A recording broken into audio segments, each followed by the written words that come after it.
최근 부스터샷을 맞았다. 1, 2차 때보다 부작용이 좀 심한 편이다.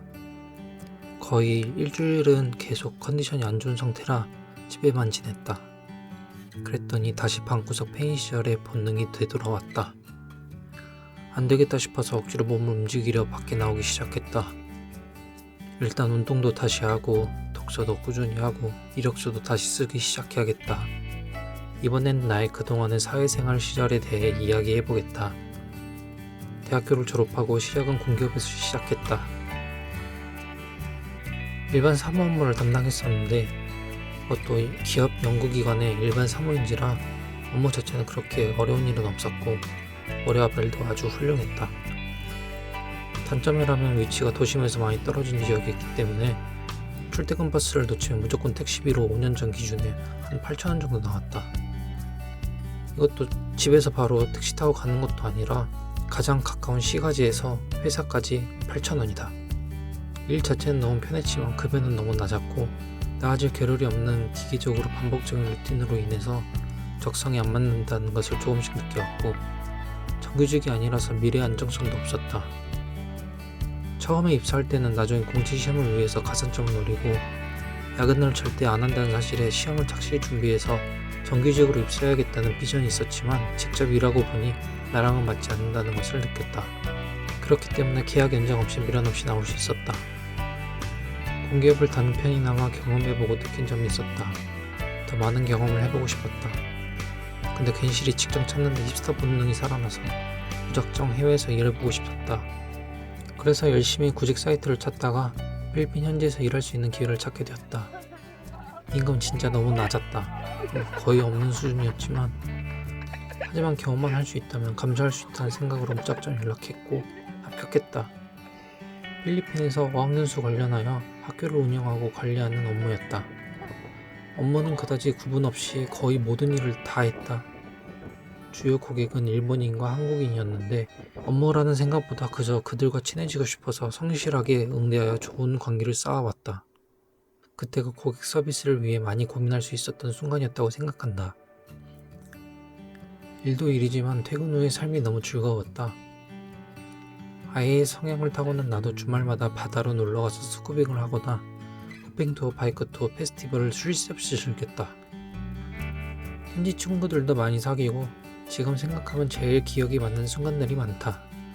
하지만 노는 것도 지쳐가는 와중에 미래에 대한 걱정이 슬금슬금 다가왔다.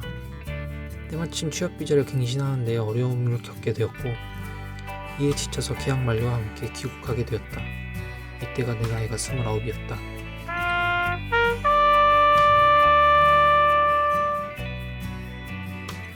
해외에서는 만 나이로 계산하기 때문에 28세라는 생각으로 살았다.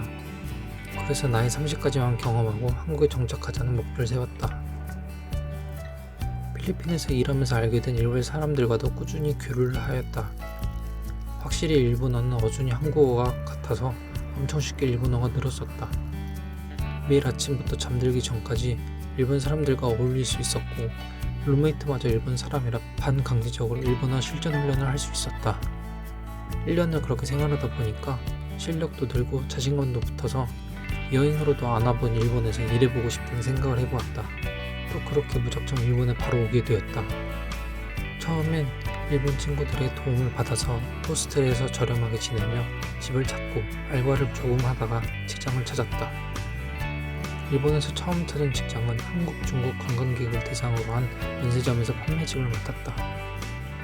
각자 타나라고 부르는 한국어로 말하자면 선반이라고 얘기했었는데 담당 진열 섹터가 정해져 있어서 매대 장식이나 진열 등등 마음대로 할 수 있어서 재밌었다. 나는 건프라랑 식품을 담당했었다. 그리고 접객에 관련해서는 원래 내성적인 성격이라 걱정도 많았지만 처음에는 정형화된 템플릿대로 접객을 하면서 많은 손님들을 마주하다 보니까 내 스타일대로 손님 응대가 가능하게 되었다. 말주변도 늘었고 익숙해지니 위축되지 않아서 자신있게 보이게 되었다. 소비자와 직접 대면하는 경험은 인생에 한 번쯤은 해보는 것이 엄청 도움된다고 생각한다. 하지만 여기서 일한 것도 고작 1년 정도. 한일 관계 악화로 인해서 한국 관광객이 비중이 높았던 우리 매장은 매출 압박에 시달리게 되었다. 본사가 직영으로 운영하기 때문에 월급이 안 나온다거나 하는 문제는 없었지만 점차 폐쇄 단계로 들어가는 듯했다. 주변 동료들도 눈치채고 하나둘 그만두게 되었고 나도 손님이 없는 날이거나 타 매장에 예약이 많을 경우 그쪽으로 파견을 자주 나가게 되었다. 그렇게 서서히 지쳐갔다. 결국은 매장을 문을 닫기로 결정한 것 같았다. 타 매장도 있었기 때문에 그쪽으로 전출할 수 있는 수단도 있었겠지만 통근 시간의 부담과 빠른 번아웃을 직면해 이직을 결심하게 되었다. 이직 자체는 엄청 순조로웠다. 해외 각국을 돌아다녔다는 점을 높이 사 게임 퍼블리셔에 입사하게 되었다. 연봉도 높아졌고 집세 지원, 식비 지원, 교통비 지원 등 복지가 괜찮아서 좋았다. 그렇게 6개월 다니다 보니까 대망의 코로나가 터졌다. IT 업계인지라 재택근무로 금방 전환할 수 있었지만 뭔가 내가 그리던 직장 생활이 아니게 되었고 몸은 편했지만 몸으로 부딪히면서 일을 배우고 커리어를 향상시키고 싶은 내 마음과는 한계가 있었다.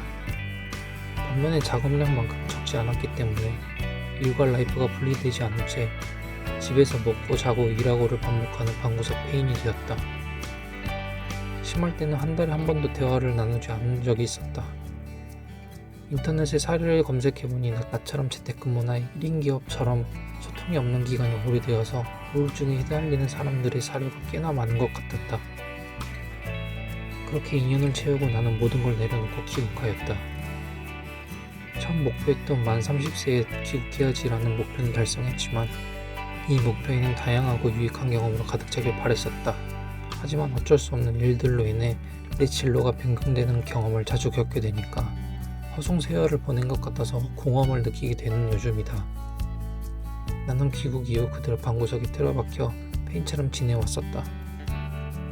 다시 바깥 생활을 하기 시작했지만 아직 백수임은 여전하다. 난 다시 사회로 돌아갈 수 있을까?